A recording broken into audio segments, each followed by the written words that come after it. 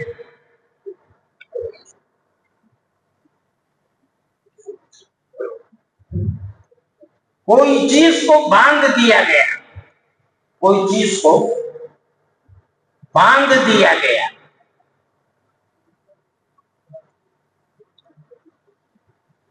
تو جس چیز سے وہ بندھا ہے وہ تو عقد ہے، اور بندھنے والی چیز جو ہے وہ عقیدہ ہے۔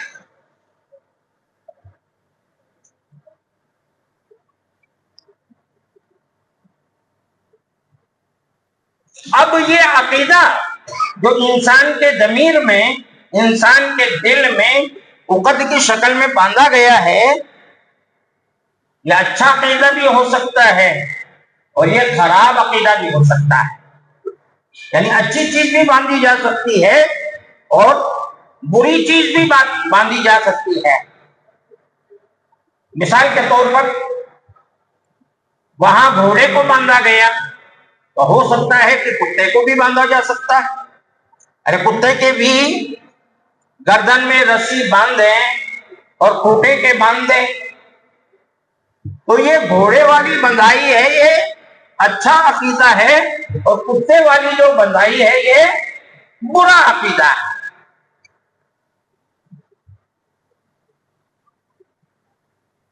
اب اس بات کو سمجھنے کے لیے، اس بات کو جاننے کے لیے ہم چلتے ہیں اللہ کے نبی جناب محمد رسول اللہ صلی اللہ علیہ وسلم کے حدیث کی طرف۔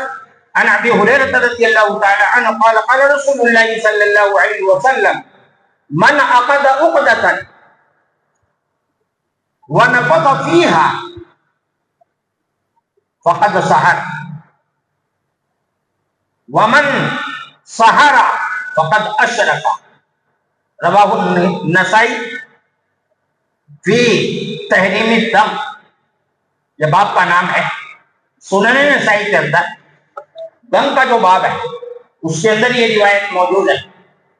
اللہ کے نبی جناب محمد رسول اللہ صلی اللہ علیہ وسلم نے فرمایا من عقد عقدۃ، کسی آدمی نے گانٹھ باندھی، کیا کیا؟ گانٹھ باندھی۔ اب گانٹھ باندھتے وقت اس نے اس پر چھو کیا، کیا کیا؟ چھو کیا، یعنی اس کے اوپر منتر پڑھ کر، پھونک تو نہیں کہیں گے، تھپکار دیا، یہ ترجمہ کرنا پڑے گا۔ کیا کر دیا؟ تھپکار دیا۔ نفثہ کا جو ترجمہ ہے وہ تھپکارنے کے معنی میں ہوتا ہے، اور پھونکنے کے معاملے میں جو لفظ آتا ہے وہ نفخ ہے۔ نفخ ینفخ، جس کا مطلب ہوتا ہے پھونکنا، اور وہ جو لوہار والی دھکنی آتی ہے نا اس کو منفاخ کہتے ہیں عربی میں۔ کیا کہتے ہیں اس کو؟ منفاخ۔ لوہار چمڑے کی وہ بنی ہوئی ہوتی ہے دھکنی، اس کو جب ایسے ایسے کرتا ہے تو ہوا لے کر کے وہ کوئلے آگے جلاتی ہے کہ نہیں جلاتی ہے، اس کو منفاخ کہتے ہیں۔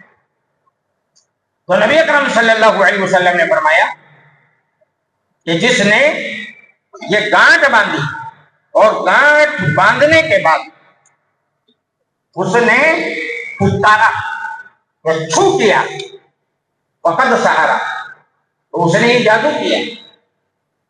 ومن سحر فقد اشرک، اور جس نے جادو کیا وہ مشرک ہو گیا۔ کیا ہو گیا؟ وہ مشرک ہو گیا۔ اب بات سمجھ میں آئی کہ نہیں آئی؟ ارے بھائی مشرک کو کس کے ساتھ میں، عقدہ کے ساتھ میں جوڑا کہ نہیں جوڑا؟ نبی اکرم صلی اللہ علیہ وسلم۔ اس حدیث پر میں بحث نہیں کروں گا اس وجہ سے کہ یہ ایک الگ ٹاپک بن جائے گا۔ میں نے لفظ عقد جو ہے عقیدہ، اس کو سمجھانے کے لیے اس حدیث کو آپ کے سامنے رکھا ہے۔ یہ کپڑا ہے، یہ رسی ہے، اس سے گانٹھ ماری گئی ہے، تو جس سے گانٹھ ماری گئی ہے یہ عقیدہ ہے، اور جس نے، اور یہ جو گانٹھ ہے یہ عقد ہے۔ کیا ہے یہ؟ عقد ہے۔ اب آتا ہوں میں اصلی بات پہ۔ اب آپ کو دونوں لفظ میں نے سمجھا دیے، اصلاح بھی سمجھا دیا اور عقیدہ بھی سمجھا دیا۔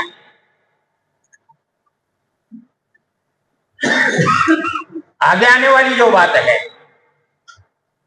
اس پر کان دھر لینا، صدیق ہو کر کے اس کو سمجھ لینا، بہت اہم پوائنٹ ہے۔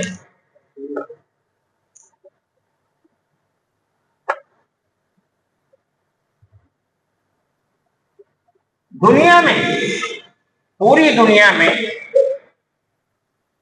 سب سے زیادہ تعداد جس مذہب کے ماننے والے لوگوں کی ہے وہ نصرانی، عیسائی، کرسچین ہیں۔ ان کی تعداد پوری دنیا میں نمبر 1 پر ہے۔ ہوتا کیا ہے دیکھنا، ان کا جو مذہب ہے وہ عیسائی مذہب کہلاتا ہے۔ کون سا مذہب کہلاتا ہے؟ عیسائی مذہب کہلاتا ہے۔ یہ جو عیسائی ہیں، یہ جو نصرانی ہیں، یہ جو کرسچین ہیں، یہ اللہ کو مانتے ہیں، اللہ کا انکار نہیں کرتے۔ نمبر 2، مرنے کے بعد کی جو زندگی ہے اس کو بھی مانتے ہیں، یعنی آخرت۔ تیسری طرف جنت کو بھی یہ مانتے ہیں، دوزخ کو بھی یہ مانتے ہیں، اور اچھے اچھے کام بھی کرتے ہیں۔ دنیا میں مخلوق کی سیوا کے لیے یہ لوگ جتنا کام کرتے ہیں اتنا کام کوئی دوسرے مذہب کا ماننے والا دھرتی پر کرتا نہیں۔ ایک ہے حقوق اللہ اور ایک ہے حقوق العباد۔ حقوق اللہ میں یہ پچھڑ گئے، لیکن حقوق العباد میں یہ بہت آگے ہیں۔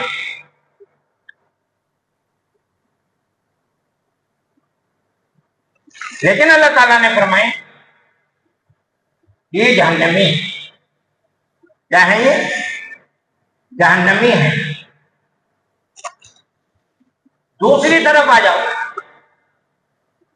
کہ یہ لوگ اپنے پیغمبر حضرت عیسیٰ علیہ السلام کو بھی مانتے ہیں، یعنی اللہ کو بھی مانتے ہیں، اور عیسیٰ علیہ السلام کو بھی مانتے ہیں، آخرت کو بھی مانتے ہیں، جنت کو بھی مانتے ہیں، جہنم کو بھی مانتے ہیں، اور اچھے اچھے کام بھی کرتے ہیں، اور پھر اللہ تعالیٰ نے کہا کہ یہ جہنمی ہے۔ کیوں بھائی؟ اب دوسری طرف آ جائیں آپ، یہ یہودی ہیں،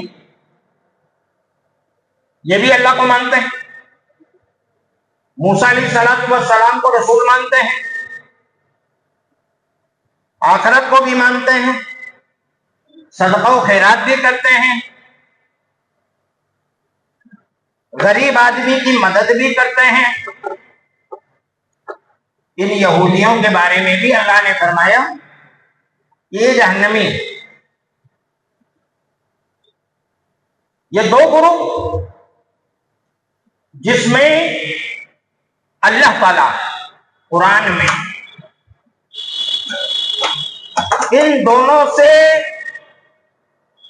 خطاب فرمایا ہے۔ اللہ تعالیٰ نے قرآن میں یا اہل الکتاب تعالوا الی کلمۃ سواء بیننا و بینکم، یعنی یہودیوں سے بھی اللہ نے خطاب کیا ہے قرآن میں، اور نصارہ سے بھی اللہ نے خطاب کیا ہے قرآن میں، اور ایک گروپ اور ہے جس سے بھی خطاب کیا ہے اللہ نے، وہ گروپ مشرکین مکہ کا،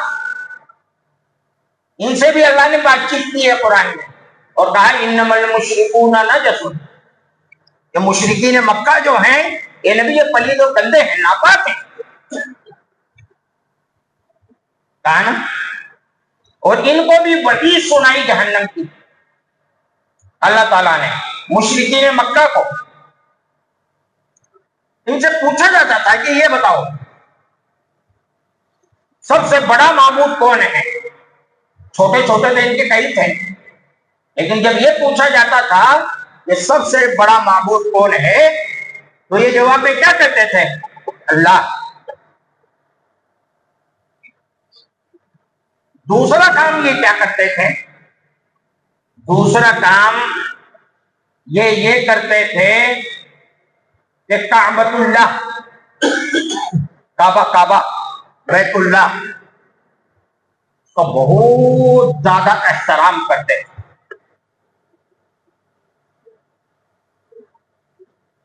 اللہ کو معبود اعلیٰ بھی مان رہے ہیں، نمبر ایک۔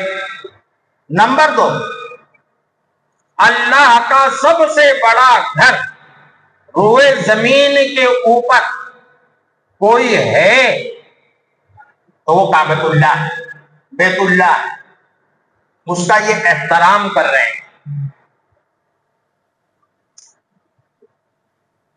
کعبہ کا طواف کرتے تھے، کعبہ کا کیا کرتے تھے؟ طواف کرتے تھے۔ اور بتاؤں، نماز بھی پڑھتے تھے۔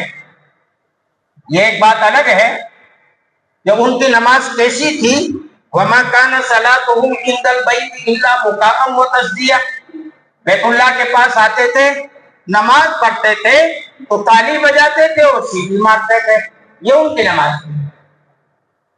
لیکن اللہ تعالیٰ نے اس کو صلاۃ کہہ کر کے پکارا قرآن میں۔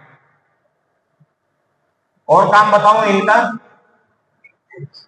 کہ جب حج کے دن آتے تھے تو حاجیوں کی بہت زیادہ خدمت کرتے تھے، جو ان سے بن پاتی تھی۔ زمزم کا پانی پلاتے تھے، آب زمزم کھینچ کھینچ کر کے حاجی لوگوں کو۔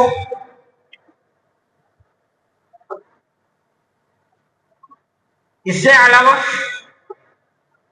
خالق اللہ کو مانتے تھے کہ سب کو پیدا کرنے والا کون ہے؟ خالق اللہ۔ رزق دینے والا کون ہے؟ رازق، تو کہتے تھے کہ اللہ۔ اب ایک بات بتاؤ ہے لوگ، اللہ کو معبود اعلیٰ ماننا، کعبۃ اللہ کا احترام کرنا، کعبے کے طواف کرنا، حاجیوں کی خدمت کرنا، حاجیوں کو زمزم کا پانی پلانا، سقایا کا کام کرنا، اور اللہ کو رازق ماننا، اللہ کو خالق ماننا، یہ صحیح عقیدہ ہے کہ نہیں؟ یہ بولو، ہے نا؟ یہ بتاؤ کہ یہ جو چیز ہے میں نے آپ لوگوں کے سامنے رکھی ہے، آپ کو کوئی گڑبڑ نظر آ رہی ہے کہ یہاں؟ پھر اللہ نے کیوں کہا کہ یہ جہنم ہے؟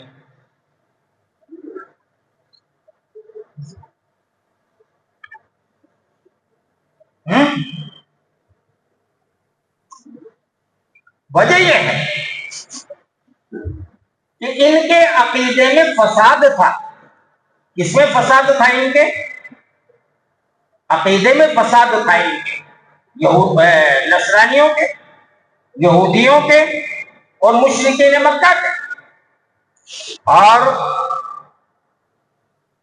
اس عقیدے کے فساد کو اللہ تعالیٰ نے فرمایا کہ یہ غلاظت پخانہ ہے، گندگی ہے، نجس، اور یہ عقیدہ رکھنے سے تم ناپاک ہو۔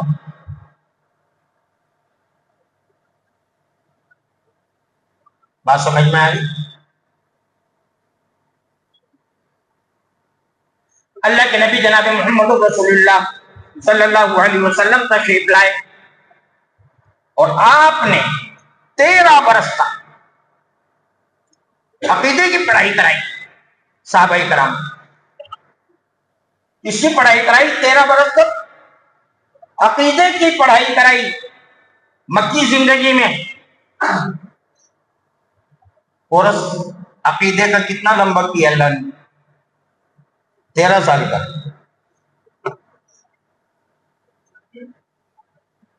کورس تو لمبا ہی ہے نا.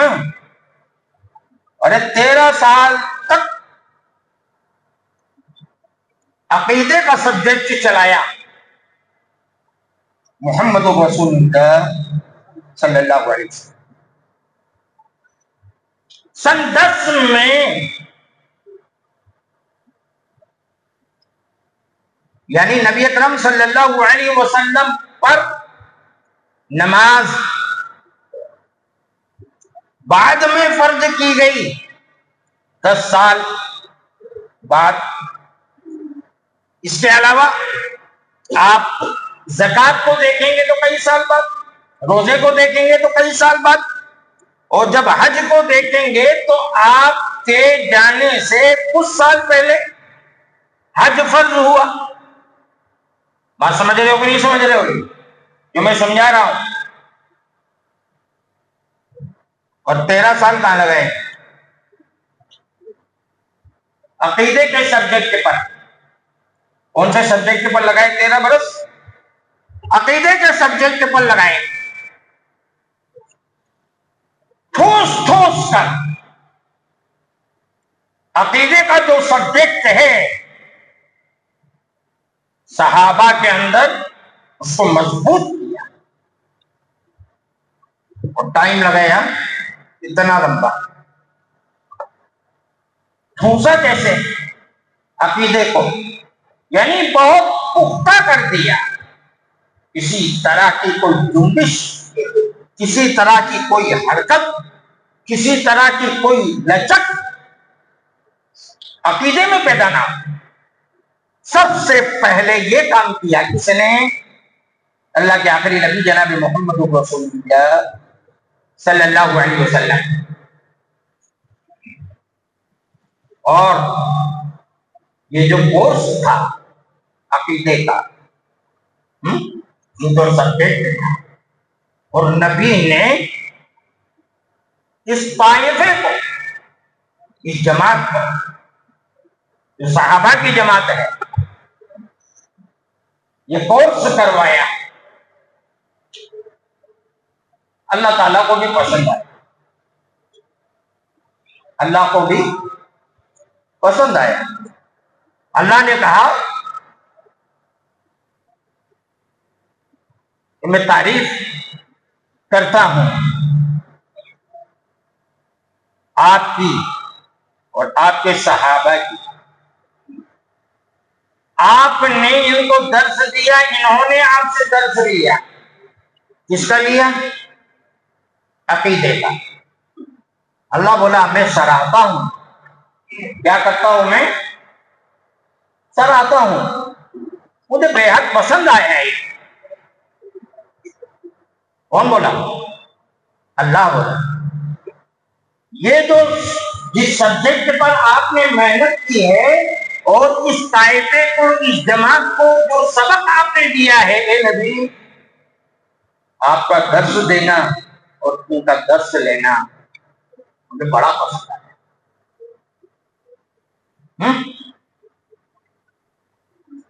اور اللہ نے فرمایا فَإِنْ آمَنُوا بِمِثْلِ مَا آمَنْتُمْ بِهِ فَقَدِ اهْتَدَوْا.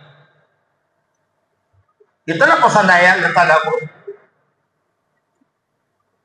ان کا عقیدہ, ان کا صحابہ کا عقیدہ اتنا پسند آیا. اللہ نے کہا صحابہ کے بعد قیامت تک آنے والے مسلمانوں کو اللہ نے کہہ دیا کہ میرے صحابہ کا جو ایمان تھا, میرے صحابہ کا جو عقیدہ تھا, اپنے ایمان اور عقیدے کو اسی طریقے سے بناؤ گے تو یہ عقیدہ مجھے مطلوب ہے. صحابہ والا عقیدہ چاہتا ہوں میں. اللہ نے کہا ایمان صحابہ والا چاہتا ہوں میں. تمہاری مرضی کی نہیں چلے گی. میں بھی مومن تو بھی مومن, تو بھی حاجی میں بھی حاجی ہے, تو بھی جنتی میں بھی جنتی, یہ نہیں چلے گا.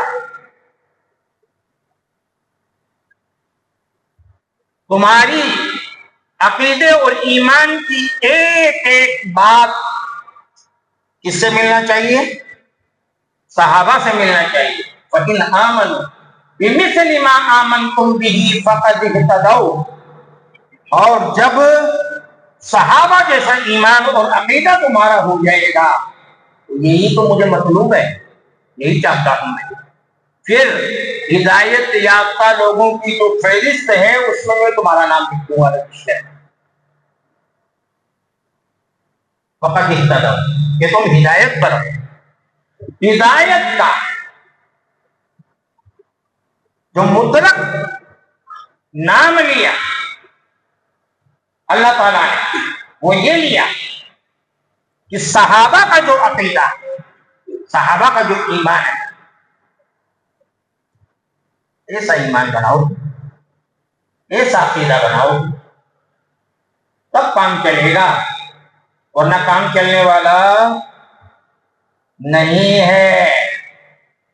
یہاں تک کی بات کو سمجھ لی نا. اب کان کھول کر کے سنو. وہ آیت جو میں نے ابھی خطبے کے شروع میں پڑھی تھی اس پر آ جاؤ. اللہ فرماتا ہے ان اللہ لا یغفر ان یشرک به ویغفر ما دون ذلک لمن یشاء ومن یشرک باللہ فقد ضل ضلالا بعیدا.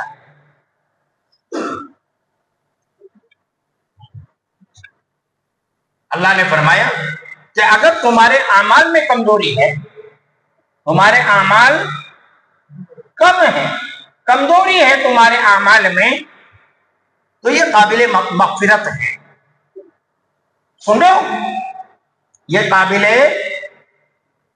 مغفرت ہیں مشیت الہی کے اوپر. کس کے اوپر؟ مشیت الہی کے اوپر, یعنی اللہ کی مشیت پر مغفرت ہے. اگر تمہارے اعمال میں کمزوری ہے اللہ چاہے گا ڈائریکٹ بخش دے گا, اور اگر اللہ چاہے گا سزا دے دے گا. لیکن جنت مل جائے گی تمہیں. کیا مل جائے گی؟ جنت مل جائے گی تمہیں. اور اگر تم نے اعمال کو پہاڑ کے برابر کر لیے, عمل کتنے بڑے ہیں تمہارے؟ پہاڑ کے برابر ہے. اور فساد کس میں ہے؟ عقیدے میں ہے. اللہ نے فرمایا کوئی کمپرومائز نہیں ہوگا, ڈائریکٹ جہنم میں جھونک دیا جائے گا. کوئی کمپرومائز نہیں ہوگا. اور ڈائریکٹ کہاں جھونک دیا جائے گا؟ جہنم میں جھونک دیا جائے گا. اور اللہ نے فرمایا ایسے آدمی سے اللہ بات تک نہیں کرے گا, کلام تک نہیں کرے گا. اعمال کی کمزوری اگر ہے تو بتا دیا گیا کہ مشیت الہی پر ہے, وہ قابل مغفرت ہے, اللہ بخش دے گا اس کو. لیکن اگر عقیدے میں بگاڑ ہے تو معاملہ سارا گڑبڑ ہے, کچھ ہونے والا نہیں ہے. چاہے جتنی نماز ہو, چاہے جتنے روزے ہوں, چاہے جتنی حج ہو, چاہے جتنے زکات ہو, آپ نے دنیا میں رہ کر کے اتنے بڑے بڑے اعمال کر لیے کہ تو پہاڑوں کے برابر چلے گئے. اللہ نے فرمایا وَقَدِمْنَا إِلَىٰ مَا عَمِلُوا مِنْ عَمَلٍ فَجَعَلْنَاهُ هَبَاءً مَنثُورًا. جیسے آندھی کے اندر ریت کا کوڑا اڑتا ہے اس طریقے سے اللہ پکیر کر کے تمہارے عملوں کو اڑا دے گا, ختم کر دے گا. بات سمجھ میں آ رہی کہ نہیں آ رہی ہے؟ ارے حضرت آج محنت کس چیز پہ کی جا رہی ہے؟ اعمال کے اوپر زور دیتے ہیں اور عقیدے پر نہیں دیتے ہیں۔ چلے گا عقیدے میں بگاڑ چلے گا لیکن اعمال میں بگاڑ نہیں چلے گا۔ لیکن شریعت کا مطالعہ کرنے کے بعد اس بات کا پتہ چلا کہ اگر عقیدے میں خرابی ہے، اگر عقیدے میں بگاڑ ہے، وہ چلنے والا نہیں ہے، اور اگر عمل میں کہیں کوتاہی ہے، بندہ